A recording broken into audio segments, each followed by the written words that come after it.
Bismillahirrahmanirrahim. Assalamualaikum warahmatullahi wabarakatuh. Yang terhormat Bu Arifah Purnamaningrum, MSc, selaku dosen mata kuliah Zoologi Vertebrata. Yang saya hormati juga teman-teman seperjuangan PB3C.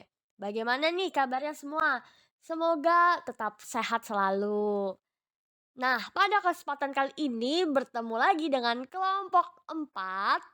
Di sini kita akan mempresentasikan review artikel jurnal kita dengan topik biogeografi reptil.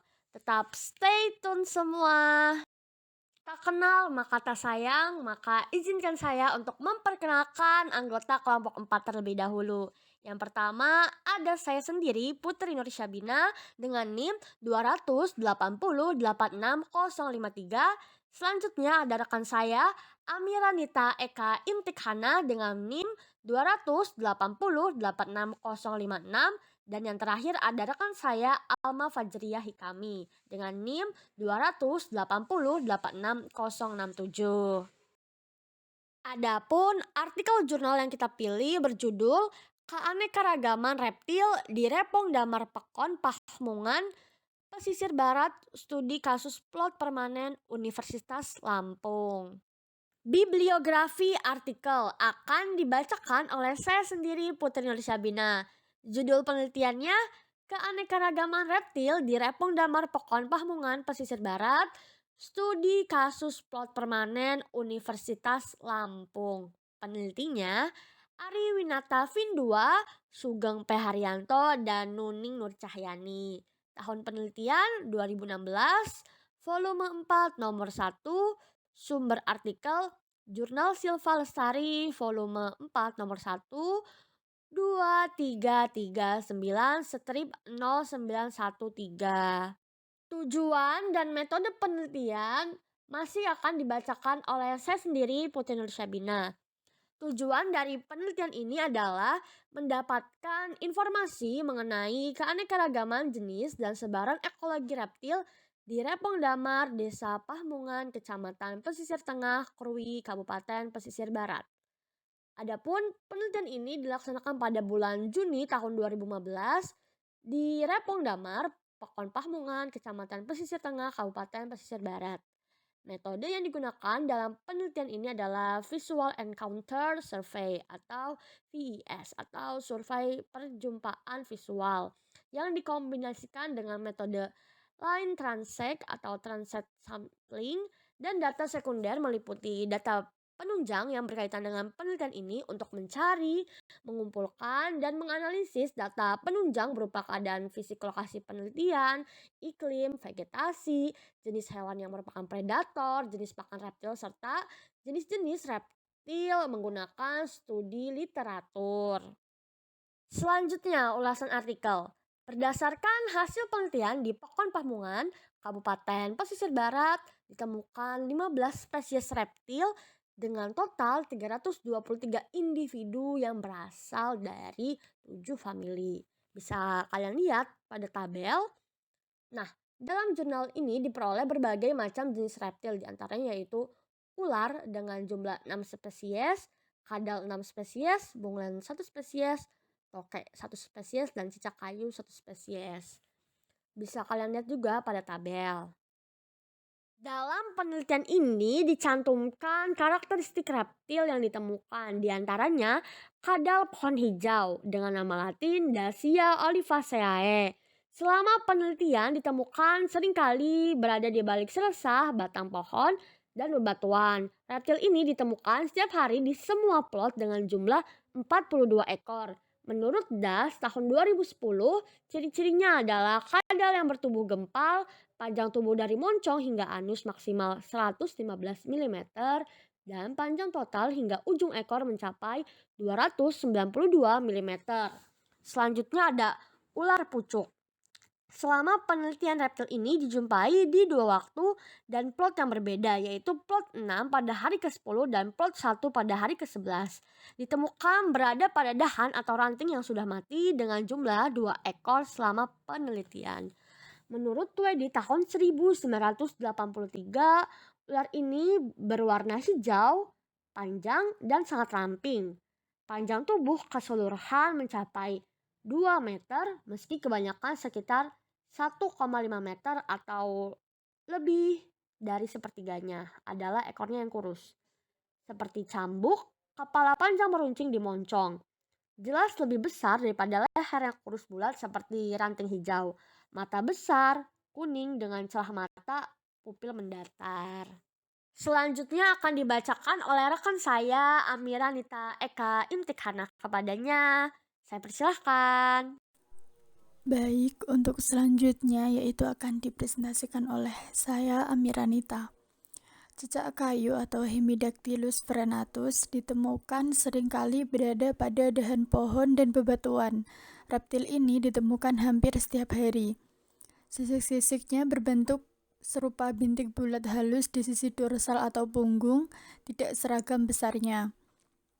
Menurut DAS 2010, ciri-ciri dari jenis ini adalah panjang tubuh maksimal 67 mm dengan bentuk tubuh kokoh dan agak memipih. Selanjutnya yaitu toke atau gecko. Selama penelitian ditemukan seringkali berada pada dahan pohon dan bebatuan. Reptil ini ditemukan hampir setiap hari saat penelitian dan plot. Cecak yang berukuran sedang hingga besar, kulit punggung tertutupi oleh sisi-sisi granular bercampur dengan bintil-bintil yang agak besar. Dapat diperhatikan pada grafik presentasi keanekaragaman reptil di Desa Pekon Pahamungan, Kecamatan Pesisir Tengah, Kabupaten Pesisir Barat. Next, yaitu pernyataan tersebut sama halnya menyatakan bahwa semakin kecil nilai indeks kemerataan spesies, maka penyebaran spesies pada suatu habitat semakin tidak merata. Nilai indeks kemerataan reptil di Desa Pekon Pamuhungan, Kecamatan Pesisir Tengah, Kabupaten Pesisir Barat, pada plot permanen Universitas Lampung seluruhnya memiliki nilai kemerataan di atas 0,927. Nilai tersebut berdasar pada histogram indeks kemerataan reptil per hari di Pekon Pahamungan, Kecamatan Pesisir Tengah, Kabupaten Pesisir Barat. Nah, kemerataan tinggi disebabkan oleh jumlah individu setiap jenis reptil yang dijumpai cukup merata dan hampir sama, yaitu rata-rata hanya dijumpai 3 hingga 5 individu. Apabila setiap jenis memiliki jumlah individu yang sama, maka komunitas tersebut mempunyai nilai kemerataan yang maksimum. Kondisi topografi Pekon Pamungkas adalah dataran tinggi dengan ketinggian tanah dari permukaan laut dengan rata-rata 1000 hingga 1500 mili dengan suhu maksimum rata-rata berkisar 28,6 derajat Celcius dan suhu minimum berkisar 22,7 derajat Celcius. Nah, lokasi penelitian tepatnya terletak di plot permanen Universitas Lampung yang berada di Pekon Pahamungan, yang di dalamnya terdapat hutan rakyat yang didominasi pohon damar mata kucing. Adapun tanaman lain seperti pada tabel berikut, yaitu terdapat tanaman damar, duku, durian, jengkol, petai, manggis, beringin, cempedak, tupak, binjai, dan tangkil. Lalu, reptil merupakan salah satu bagian dari tingginya kekayaan hayati yang dimiliki Indonesia menurut Iskandar dan Erdelan 2006, yang bisa diambil manfaatnya. Nah, manfaat yang bisa diambil dari reptil diantaranya untuk bahan makanan, obat-obatan tradisional, dan hewan peliharaan. Pengambilan langsung dari alam merupakan salah satu ancaman terhadap kelangsungan hidup reptil di Indonesia, terutama kura-kura yang sangat sensitif apabila diambil dari alam. Karena pada kelompok kura-kura ini memiliki resiko kematian telur dan anakan yang tinggi dan memerlukan waktu yang lama untuk bisa bereproduksi. Kemudian di sekitar lokasi penelitian Repong Damar tidak dijumpai kegiatan pemanfaatan dan reptil yang dimanfaatkan secara langsung oleh penduduk sekitar hutan. Lalu selanjutnya akan dibacakan oleh rekan saya, Alma Fajriyah Hikami. Kepadanya, saya persilahkan. Baik, untuk selanjutnya adalah kesimpulan dari artikel jurnal ini. Nah, berdasarkan hasil penelitian di Pekon Pahamungan Repong Damar Kabupaten Pesisir Barat, plot permanen Universitas Lampung pada bulan Juli 2015, keanekaragaman ditemukan 15 spesies reptil dengan jumlah individu 323 yang berasal dari 7 famili dan diperoleh nilai indeks keanekaragaman 2,001 yang termasuk dalam kategori sedang dan indeks kesamarataan 0,927 yang termasuk dalam kategori stabil. Spesies reptil yang sering dijumpai adalah kadal pari, kadal kebun, kadal pohon hijau, kadal terbang, cicak terbang, tokek, dan cicak kayu. Adapun fakta-fakta unik dan konsep penting yang ditemukan dalam artikel jurnal ini, yang pertama, menurut Margareta Rayuningsih dan Abdullah 2012, keanekaragaman habitat akan pengaruh terhadap keanekaragaman jenis suatu hewan. Semakin beraneka ragam struktur habitat, maka semakin besar keanekaragaman jenis hewan. Hal ini karena habitat menyediakan sumber daya yang cukup, khususnya sebagai tempat untuk mencari makan, berlindung, dan berkembang biak. Yang kedua, ada manfaat yang bisa diambil dari reptil, diantaranya untuk bahan makanan, obat-obatan, tradisional, dan hewan peliharaan. Yang ketiga, ada di berbagai tempat di Indonesia reptil digunakan sebagai pemberantas hama. Bagian yang diperdagangkan yaitu kulit, daging, dan reptil hidup sebagai peliharaan.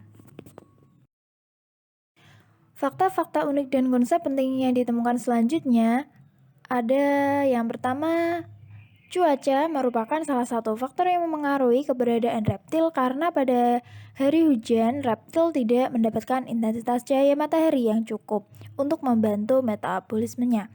Nah, menurut Mattison 2005, reptil sangat memerlukan suhu yang cukup untuk proses metabolismenya.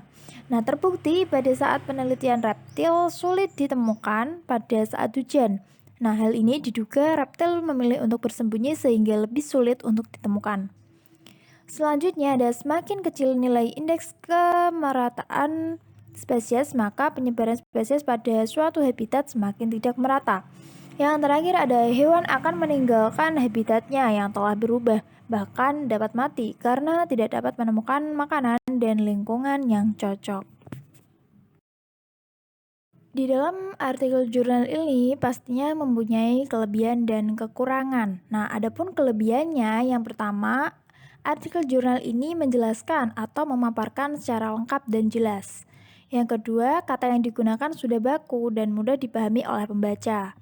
Yang ketiga, yaitu menyertakan daftar pustaka atau sumber-sumber yang terpercaya atau valid. Di samping itu juga memiliki kekurangan. Yang pertama, terdapat beberapa sumber referensi yang publikasinya di atas 10 tahun. Yang kedua, tidak disertai gambar spesies sehingga pembaca itu lebih mudah bosan. Yang ketiga, pada gambar diagram lingkaran tidak diberikan warna sehingga pembaca menjadi sedikit bingung untuk memahaminya. Sekian dari saya.